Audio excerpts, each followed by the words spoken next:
Welcome into this final carrier update of the morning. Donnie got our lanes of the day. We'll pull it up here, starting one of those markets we talked about, Memphis, looking there. Yep. So first of all, turn my NTID on here. Yep.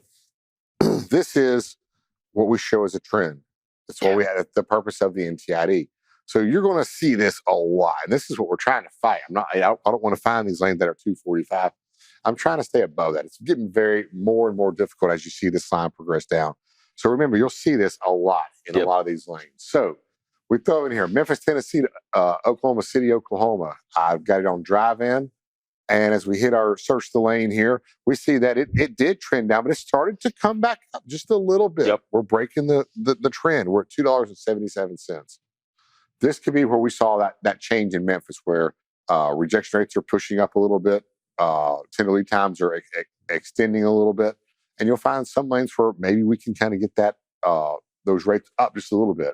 The range, 253 to 294 with a confidence score of 3. So just a little bit of volatility in there. Yeah, and I mean, even I look at that on that low end, right? That 33%, that range. I mean, it's still above the NTI, which is a positive sign, because even on the low end, you're still going to get a rate that is better than the national average. Yeah. Which hit our double arrows here and turn this around. Coming back now, well, what's good one direction may not be near as good as the other. Yep. So here we see the downward trend. It come back up just a little bit. It's already kind of gone down a little bit to $2.18 a mile. So you can run out at 277, come back at 218.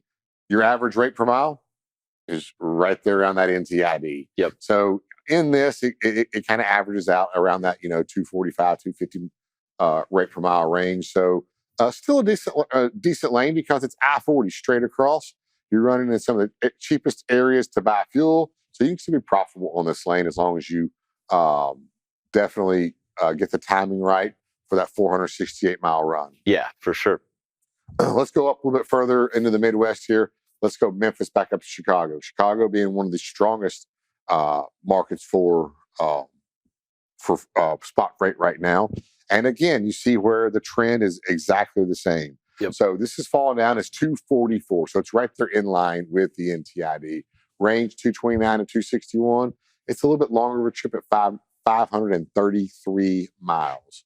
Let's turn this around here, though, right quick, and see what going back is coming out of Chicago. Again, it's at 251. Trend almost the exact same. And here it's come back up just a little bit, a few cents over the past couple of days. So again, you're right in line between this Memphis and Chicago.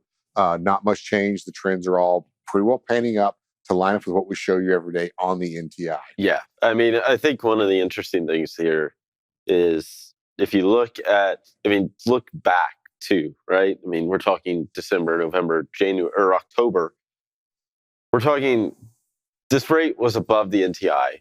If you look at the reversal at Memphis to Chicago, it was below. So, I mean, those trends continue to hold true as well. It's not like you're seeing this complete change in what's above and what's below. All right. Very good. Let's do one more real quick. You just got a few seconds left here. Let's do Kansas City out to Chicago, Illinois, out to Kansas City. You see it falling down here. It's bounced back just a little bit, but still holding pretty strong here at $2.80. Reverse that lane here right quick. And we're coming back at 228. Again, right there around that NTI. Yep. Thank you so much for the updates this morning, Donnie. We'll be sure to check in with you again tomorrow. Right now, we'll hand it back over to Kaylee and Anthony.